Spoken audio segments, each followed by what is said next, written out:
Although we tend to understand the physical health implications of our diets, what many do not understand are the effects that our eating habits have on the world's resources. Before your food has reached your plate, it's produced a substantial amount of energy from its growing, harvesting, manufacturing and transportation, not to mention the huge amount of water used and carbon emissions released into the atmosphere. Today, I'm in the seaside town of Bournemouth to find out ways the local community contributes to sustainable food production and how that helps make Bournemouth a more eco-friendly place.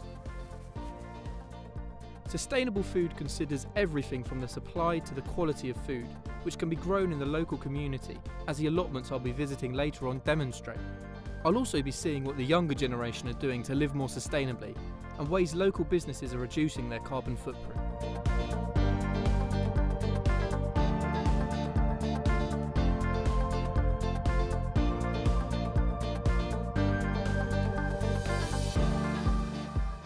To start off my journey, I'm putting on my wellies and heading off to New Leaf Allotment to meet Miles, the allotment coordinator. Thank you, Miles, for having us today. I think it looks absolutely wonderful here, I really do. Do you want to tell me a little bit about what New Leaf is? New Leaf is a project that was set up by BCHA about 8 years ago, originally to provide meaningful volunteering opportunities for BCHA residents. And we've since opened our doors to the local community, and we provide education and meaningful activities for everyone, really. Everyone we can reach out to. So let's talk about this idea of sustainable food, which I know is a driving force of this allotment itself. Firstly, what would you say sustainable food actually means? Sustainable food means for me something that's accessible, something that's healthy, something that's local, something that the community can be involved in, and reconnecting with where our food comes from. Would you say that in that essence there's an issue with the way the places our food comes from at the minute? Is there an issue and you think sustainable food is a better step? I think it is a better step, yeah. With sustainable food, you know where your food's coming from. I think a lot of people now are cautious about what they eat, and they want to eat good, healthy food. There's a lot of information out there, and a lot of it doesn't stack up, and you don't know what you're eating. No, you don't. So you don't want to be eating chemicals. You don't want to be, concerned about the food that you're putting on your plate. You don't want to have those problems. You just want to eat food as it should be. The problem with the way food is produced at the moment in this sort of global village that we live in, that food's coming from all over the world, which we think might be a good idea, but it has a big impact on the environment. Sustainable food means that we're eating food that literally comes from our doorsteps. So there's very low impact on the environment, which I think is of utmost important. I think a lot of people, they want their food to come locally for that reason.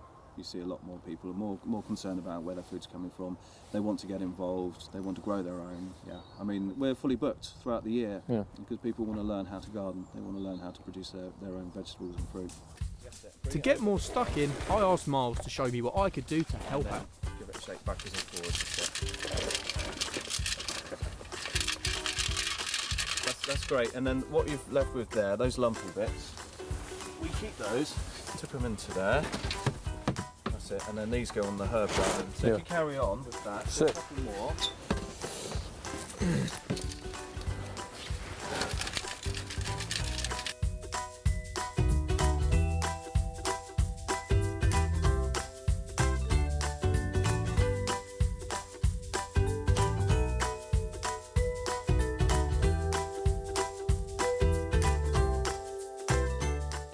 Growing food to selling locally. The Bournemouth Food Assembly is a great chance for local suppliers to sell their fresh produce to customers, all from within a 40-mile radius.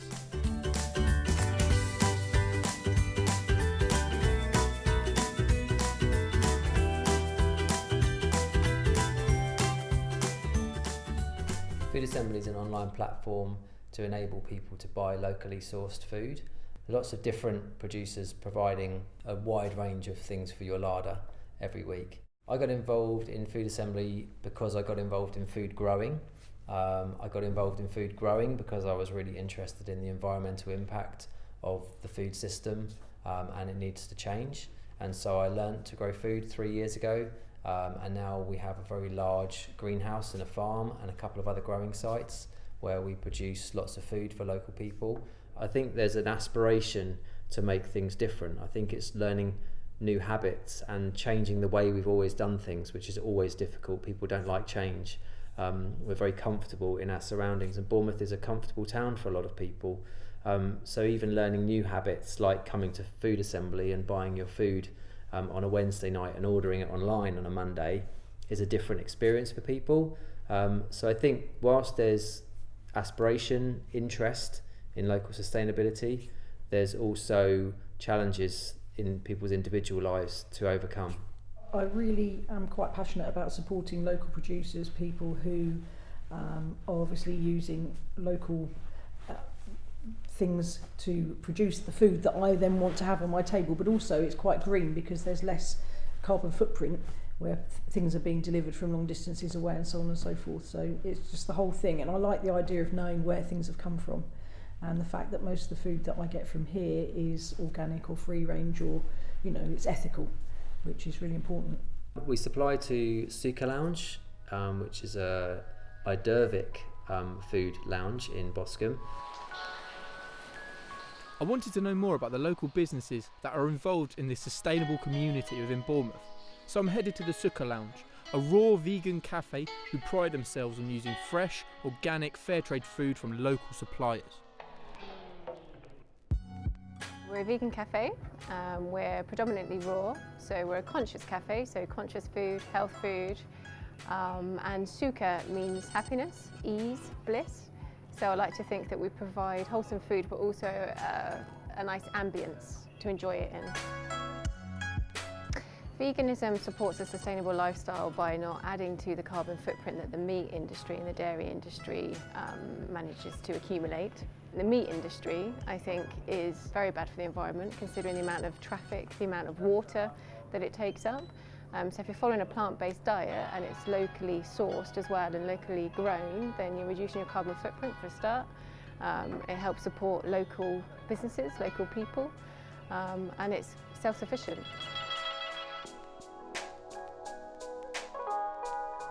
We have a veg provider that gets it from the local farms, and we also buy from a fantastic initiative that's called the Enterprise that's up at the top of Boscombe, and they're growing veg on the top of the roofs of the old arcade, and they have low-income people or homeless people helping with it and also taking the organic veg away. Bournemouth for sustainable food, I think, is improving. It's getting better, definitely. We work with a lot of the cafes, like we buy our grinds off our local roasters, and we have good communication with some of the cafes, and I think everybody's trying their best in terms of packaging, in terms of organic produce. I think there's a shift happening. I think in general the world is becoming more conscious. I think people are becoming more sensitive. I think we're becoming less ignorant, and I think young people. We get a lot of people in here from the university, which is really encouraging because I think young people are more aware, less entrenched in conditioned beliefs. That's right, that's a pleasure. Cake talk. Lovely, thank you. Thanks a lot. Cheers. I think it's great to see local businesses using local sustainable food. It's great to see the local community working together to provide this sustainable network of food production. But what are the students doing? I'm here at Bournemouth University to meet Hake, spokesman for the Subu Green Task Force, to find out what they're doing to help our environment.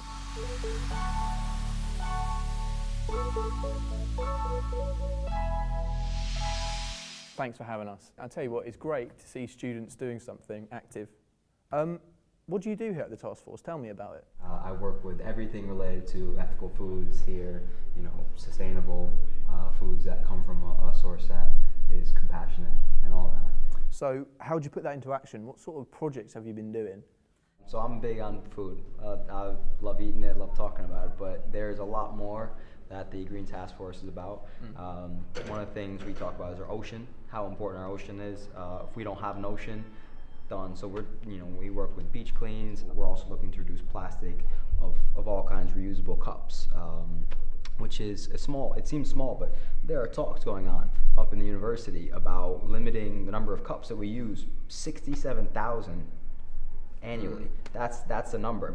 And that's just within one uni. Some of the projects as well, we have Fair Trade Fortnight, and that's going to be a few weeks of different avenues of how people can really get involved in all sorts of areas related to environment, ocean, food, and all sorts. And there are people that are very passionate in the Green Task Force about it. So do you think young people are the people that you need to be targeting? Absolutely. Absolutely, absolutely. We can't get them young enough. Students here especially, I think you have this beautiful age when your parents are no longer telling you what to do, and you have the freedom to really explore what's most passionate about, in your life. Constantly this is happening in the university where other people are challenging each other's beliefs. The Green Task Force is wonderful at doing that, challenging people's beliefs and saying, look, we need to pay attention more to this. And the students, oh my goodness, students here are so open and so willing to change because first off, we've got time. We've got time, but we also have an open mind. That's one of the things I love about students here. It's great to see young people start to take an interest in sustainability and helping out the environment, but now I'm off to meet someone who's been doing it for years, Pam, a member of Sustainable Dorset, to talk to her about how going vegan can benefit the environment. Pam, thanks for having us. You've got a lovely home. Hi Drew, thank you. So, what is Sustainable Dorset? Well, there's a bit of a clue in the name. Sustainable Dorset is actually a registered charity that was set up back in the 90s to promote sustainability throughout Dorset. So, I do understand that you're a vegan yourself. What made you take that decision? Well, about 9 years ago I decided to minimise the harm I cause to the environment and to poor animals who are suffering so much because of the meat industry. And in order to sort of make up for the many decades when I've been a meat eater. Did you know, for example, that anyone giving up meat is actually saving far more carbon emissions than giving up their car, which is a shocking statistic. Can we talk about how veganism might promote sustainable living? Well, to use a very non-vegan phrase, my beef is mainly that the livestock industry and related industries actually cause 51% of the carbon emissions in the world. Looking at the main reasons why a plant-based diet is more sustainable, it's climate change, it's overuse of land, which is obviously very short supply because of the huge population increase, and overuse of water, pollution, and overfishing of the oceans. Yeah. So all of those are destroying our climate and reducing biodiversity. I think it's safe to say Bournemouth is on the rise for sustainable food production and hopefully will improve even more in years to come. I've learnt that by simply buying local produce, helping out local businesses and reducing your meat intake, it's really not hard to be more sustainable and therefore have a more positive impact on the environment.